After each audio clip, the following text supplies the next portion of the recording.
ina ninyong lahat. Martin Romualdez, Lisa Marcos, Bongbong Marcos. Sobrang idol ko po kayo. Tanga po ako sa katapangan ninyo at sana ipagkatuloy niyo pa po ang inyong magandang hangarin at pagtatanggol sa aming mga OFW, sa aming mga kababayan na nasa malayong lugar. Alam ko po na totoo ang hangarin ninyo sa ating bansa na maglingkod kayo. At alam niyo po, marami na akong basya dahil sa pagtatanggol sa inyo, lalo pa no. Simula pa noon kay Tatay Digong, idol ko po talaga si Tatay Digong. Sobrang malasakit niya sa ating mga kababayan. At alam ko po ganun din po ang hangarin ninyo, kagaya po kay Tatay Digong. At nandito lang po kami na sumusuporta sa inyo dito sa Team South Korea. Nandyan to si Nugs Rupamay, si Liz Gloria at mga kasamahan niya. Kapapasalamat din ko ako na itulungan niyo po ang ating mga kababayan. Sana po makilala ko po kayo ng personal. Sana po mamura niyo ako ng manutor. Yeah guys, gusto ko po talaga nagmumura kayo. Kayong dalawa po ni Tatay Digong. Kaya sorry po, ate ako din po talamuro. Kasi I do, arila saya daw. Inmura niya din, isa din yan sa mga gupapalaka sa atin. Mahala na sila dyan. Ako kayo, daluto na tayo eh. Merry Christmas and Happy New Year. Ingat pa kayo lagi at sana po mas habaan pa ng Panginoon ang buhay po ninyo, lalo na po si Tatay Digong, at mag-iingat kayo lagi at ipag-pray po namin kayo. God bless. Opo, si Aling Mirna na taga Korea, isa din to apple sa palamuran, gustong mima. Maraming salamat, bye-bye. At sa inyong lahat, mga kababayan, mga beloved OFWs, saan man kayo sa mundo, nagpapasalamat ako sa oras ninyo. Your time is very precious. Lahat sa inyo busy. Nandyan kayo sa abroad dahil sa trabaho at dahil sa inyong pagmamahal sa inyong pamilya. Kaya talaga ng oras ninyo, pero ibinigay ninyo ito ngayong gabi para sa akin at para tayo ay magkasama kahit konting oras lang para mag-greet natin ang isa't isa ng maligayang Pasko. Kami ay masaya na nakasama namin kayo ngayong gabi. At nagpapasalamat ako sa karamihan ng ating mga kababayan abroad sa pagpapakita ninyo ng suporta sa akin.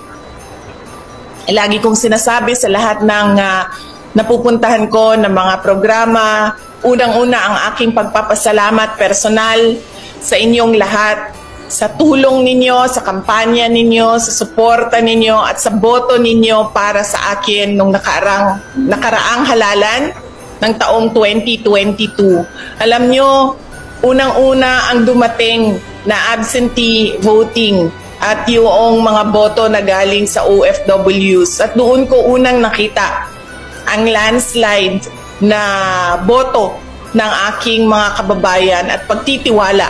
At doon unang nakita ng taong bayan ng Pilipinas kung gaano binigyan ng pagpapahalaga ng mga OFWs ang aking adhikain na tumakbo as Vice President at magtrabaho para sa ating bayan. Kaya nagpapasalamat ako sa inyong lahat sa boto ninyo. Ang ina ninyong lahat. Martin Romualdez, Lisa Marcos, Bongbong Marcos. Anong ginawa ko? Binigay ko sa DepEd! Utak na mukha! Wala ka nga posisyon sa gobyerno, namimigay ka ng pera ng gobyerno eh! Utang ina ninyo! Sino ang corrupt? Yung mga congressman na yan na nag-hearing, anong sinasabi nila? Pagkatapos, pag na-off na ang mic, pag wala ng media, Pasensya na kayo ha. Kailangan kasi namin ng pera. Mag-eleksyon na kasi. Lisa Marcos, naalala mo? Nagpadala ka sa akin ng video? Sinabihan mo ako saan kukunin ang pera. Pinakita mo ang muka ng tao doon sa video message mo. Hi, this is she's been working with us for the longest time. We trust her. You sent me written instructions about money. Millions a month. Anong nakalagay doon sa envelope? DepEd. Anong ginawa ko? Binigay ko sa DepEd. Putak na mukha.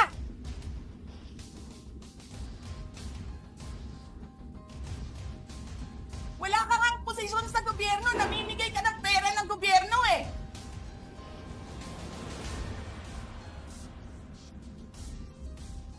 Sisirain mo yung tangal ng mga kasama ko sa Office of the Vice President.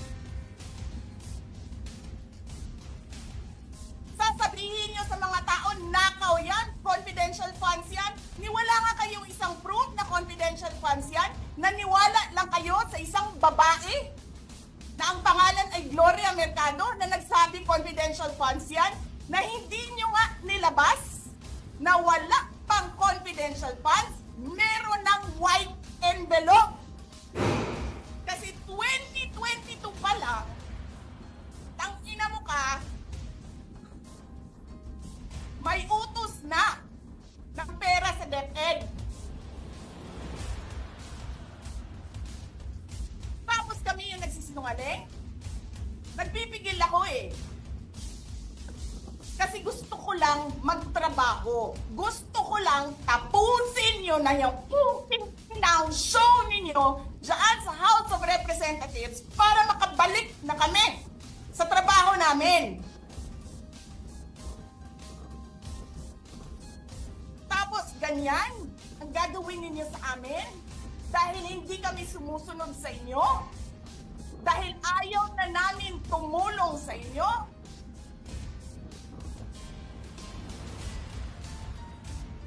Ganito gagawin ninyo?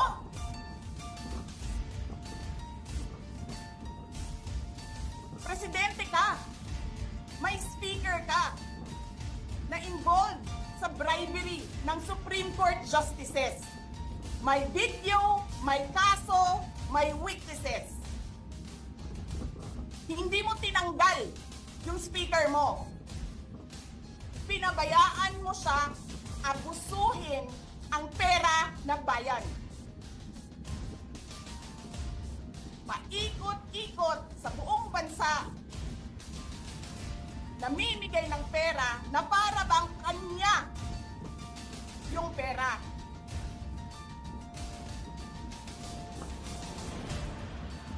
Eh di ba nga, lagi niyo sinasabi separation of powers? Anong trabaho ng legislative branch? Gumawa ng batas.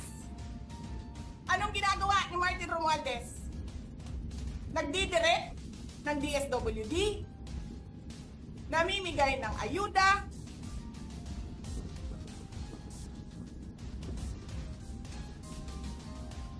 nagsasabi kung anong bibigay, anong ibibigay, anong gagawin, sino ba ang presidente dito?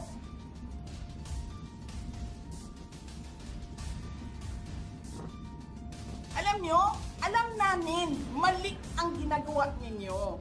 Sinabihan ko lang mga kasama ko sa Office of the Vice President, pasensya na, sumunod na lang tayo para matapos na sila.